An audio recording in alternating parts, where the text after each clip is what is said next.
A common question asked in the comments of most of my videos and podcasts these days is, what can we do in these times of societal meltdown? Another is, why aren't the bishops doing something? As Catholics, we understand that the Church is hierarchical in nature, and we rely on the bishops to lead. Or at least, we're supposed to rely on the bishops to lead. But these days, they don't really seem to want to do it, unless it's for some in vogue cause that clearly runs counter to the faith, that is, and some of them will trip over themselves and each other to signal to the world that they're on the side of whatever is popular these days, that they as bishops have the right opinions and that the Church is thereby hip and cool and with it. Then they're willing to make hard public statements, especially typically aimed at people like us. They might release a video calling for civility in online discourse, which is laughable coming from them, but it's safe to do, and that's a circumstance most of them will lead in when it's safe. I count Cardinal Muller, though, among the better bishops, although I'm a little disappointed in him right now. In my live stream Sunday, I defined what I mean by better bishops, and in general, I think of them as those trying to defend the faith. They exist on a spectrum from, on one end, the full-throated supporters of the concept of the hermeneutic of continuity, and on the other end, you get men like Vigano, in the position of the SSPX, and others who are extremely hostile to the Second Vatican Council and its fruits. Cardinal Muller is one of those better bishops, and he strikes me as being on the hermeneutic of continuity side of things, which I personally am not, but he typically shows leadership and a desire to defend the truth, so I count him among the better bishops. Recently, Muller was interviewed by a German author who asked him the same thing that we've all been asking our bishops, including that now infamous exchange between an otherwise anonymous layperson and Bishop Robert Barron on Twitter on why the bishops aren't leading in our present societal upheaval. Muller weighs in a roundabout way, and, in short, he actually sounds more like Bishop Barron here than we would have expected. I'll quote him extensively throughout this because I want him to speak for himself as much as possible. But a quick note before I do this. I uploaded a papal encyclical on Catholic action from Pope St. Pius X this past Saturday, which details the properly Catholic method of organizing for community action and such. Is it exciting? No. It's also not terribly long, but it does tell you how to do something in these days when it looks like no one is doing anything at all. A link to that is in the pinned comment on YouTube. On Spotify or Anchor, you'll just need to scroll back through my episodes a few days. Now, on to Cardinal Muller. The author, one Lothar Rillinger, frames this question in the context of the separation of church and state, something the church consistently rejected through history, until the council, when the truth about that apparently changed.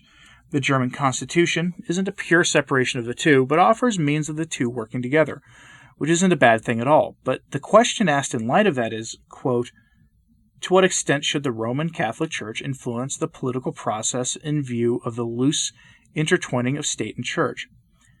Cardinal Muller answers with the following. This should sound familiar. Quote, I believe that the Church, understood as a community of the faithful, and not only that of the bishops, should exert great influence, but mainly through the laity who are involved in politics, in society, in science. The bishops and priests cannot participate in party politics. End quote. Basically, that strikes me as the same answer provided by Bishop Barron on Twitter, though less flippant than his was. But I'll let Muller give more reasoning because there's a lot to unpack here.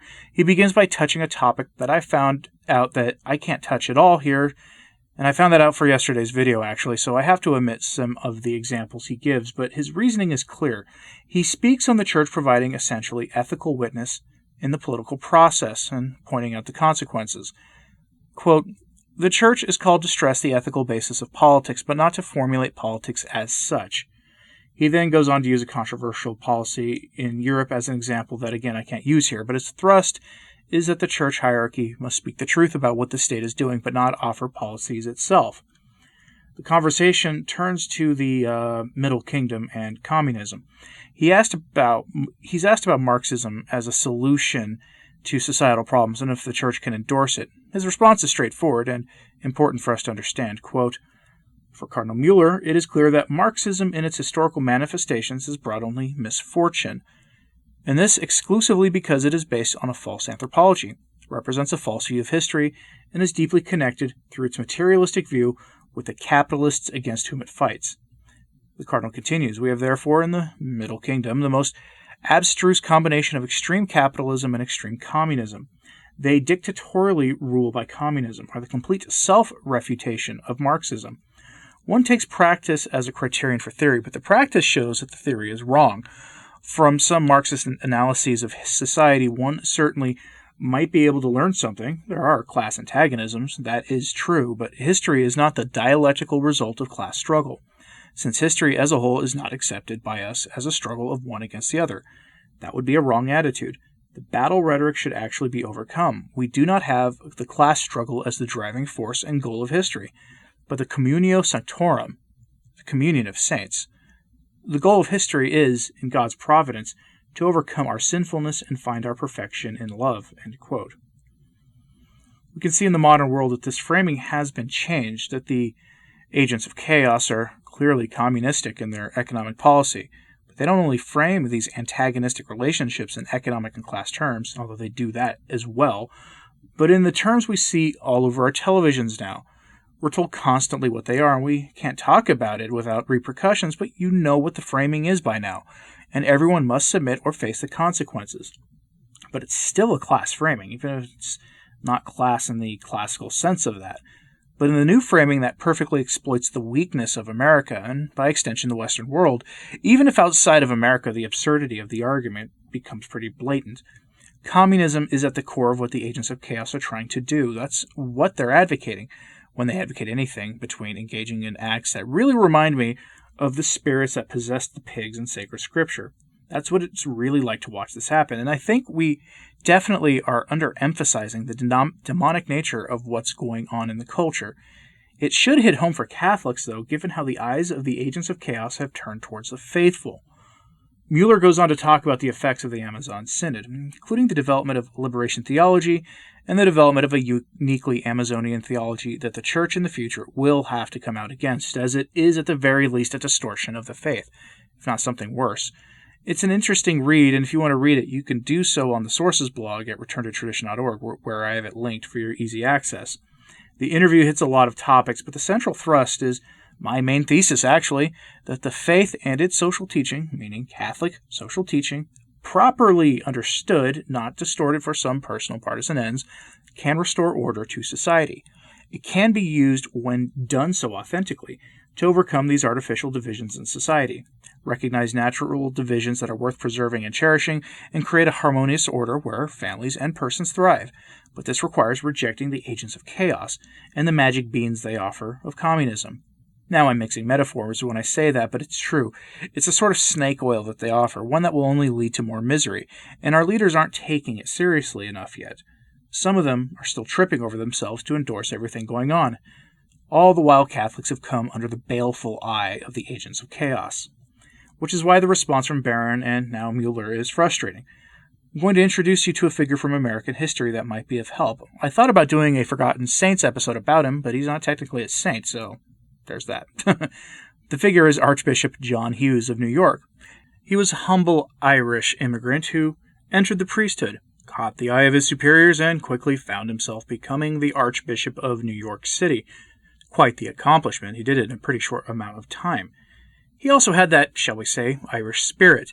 In those days, the know-nothings were the agents of chaos of their day, and they were a political party, and they were complete with the kinds of activities we see today.